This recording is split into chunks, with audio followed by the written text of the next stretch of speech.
Mga idol, nagawa na natin si Audiomaster CA60.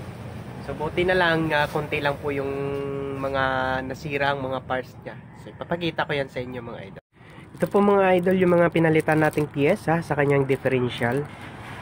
So sa differential meron siyang nasira mga transistor na MPSA 92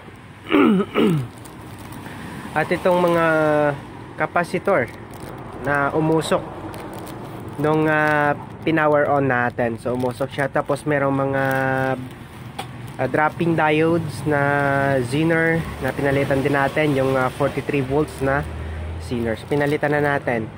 So sa ngayon goods na siya. So napatino na natin. Ayan, so ito po yung channel na nagkaroon ng problema. So i-try natin mga idol. Susubukan natin kung goods na po itong Audiomaster CA60. So i-power on natin. Ayan.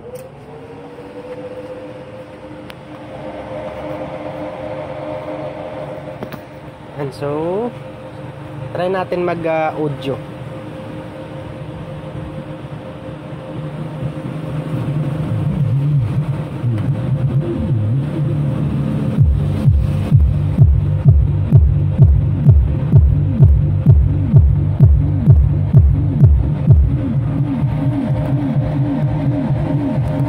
Pasensya na kayo, medyo masikip kasi yung pinaglalagyan ko.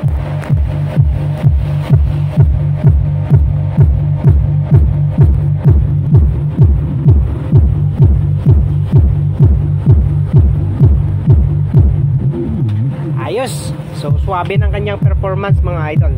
Malakas din siya. Malakas din siya, tapos solid yung niya, bato ng sub.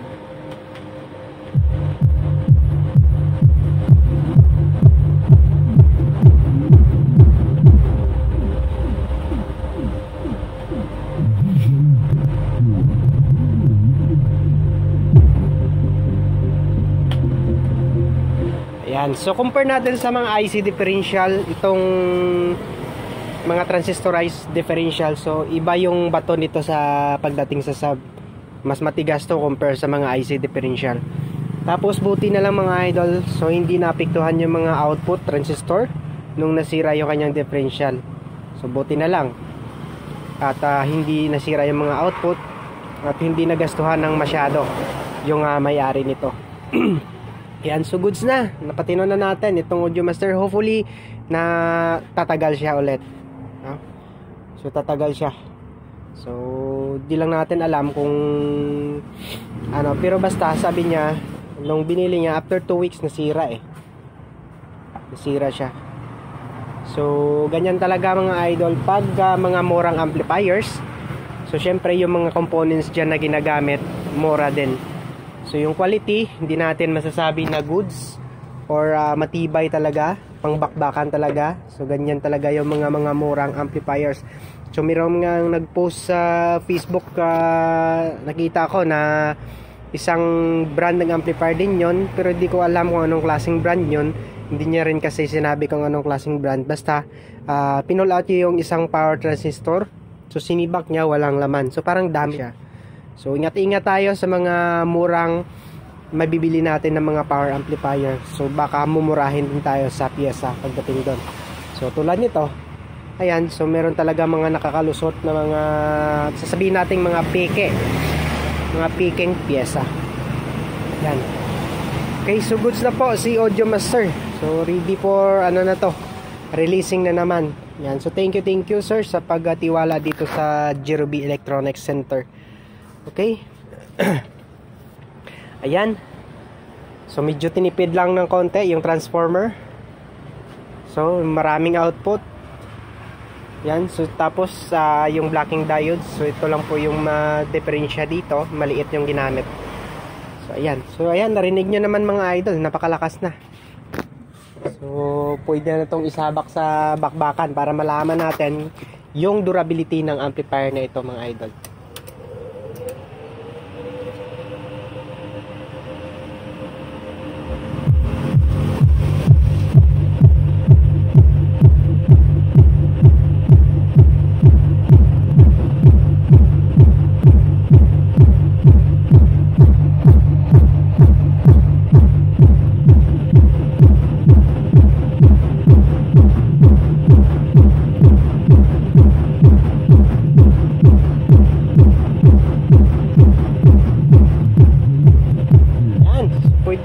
sabak sa bakbakan. Grabe, dual fuse pa talaga, oh. Nakikita ninyo, yan. So dual fuse yung gamit niya. Tapos yung transformer niya ganito lang kalaki. Yung gumagamit ng mga dual fuse mga idol, yung mga malalaking transformer talaga, yung mga ibang mga brand ng amplifier na customized, like DB Audio, Anchor Tank, so si Challenger, yun. Mga dual fuse po yung gamit dito sa input. So, kasi pag 30 amperes po yung ginagamit dito, kasi pag mga malalaking transformer, pag 30 amperes lang yung fuse na ginamit dyan, so nalulusaw. Grabe kasi yung higop ng current ng transformer, yung mga malalaking transformer. So kaya dinodoble. So yung pinakamataas siguro na fuse para sa mga ganitong klaseng sa mga amplifiers is parang 30 amperes lang. Tapos hindi pa accurate na 30 amperes yan. Minsan mababa yung amperahe.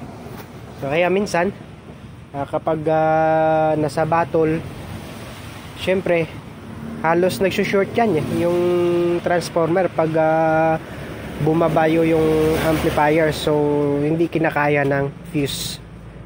So kailangan dalawa yung gagamitin. Ayan. So tulad nito, ayan, so dalawa. Backup. Ayan, so shoutout sa may-ari nito, bossing. Ready na po for release yung inyong amplifier. So nagawa na po natin. Ayan. Okay, so maraming salamat mga idol. So ito muna po yung last update natin regarding dito sa Audiomaster CA60. Ayan, so thank you. Maraming salamat sa inyo, ha. Saka pala, abangan. Sisingit ko lang tong ginagawa kong ngayon, bagong project na amplifier. So ito po ay class TD. So TD engine po, yung Yamaha po yung ginagamit natin dito na engine. So itatry natin ito kung gumana siya. So I hope nagagana to, para at least mas ma-customize natin ng maayos yung mga ginagawa nating speakers or yung pang battle talaga natin na speakers. So ma-customize natin yung kanyang coil na gagamitin dyan. So si Class TD kasi mas maganda siyang gamitin sa mga low impedance na speaker, kasi less hit din yan, katulad sa Class D. Yung karakteristik nito katulad sa Class D, less hit pero malakas yung performance niya. So yun yung hahabulin natin dyan. Okay, so maraming salamat mga idol. Yan, CA60 Audiomaster tapos na. Okay, ayan, so abangan naman sa mga next upload natin kung ano po yung i-upload ko. Abangan nyo na lang po mga idol. Maraming salamat.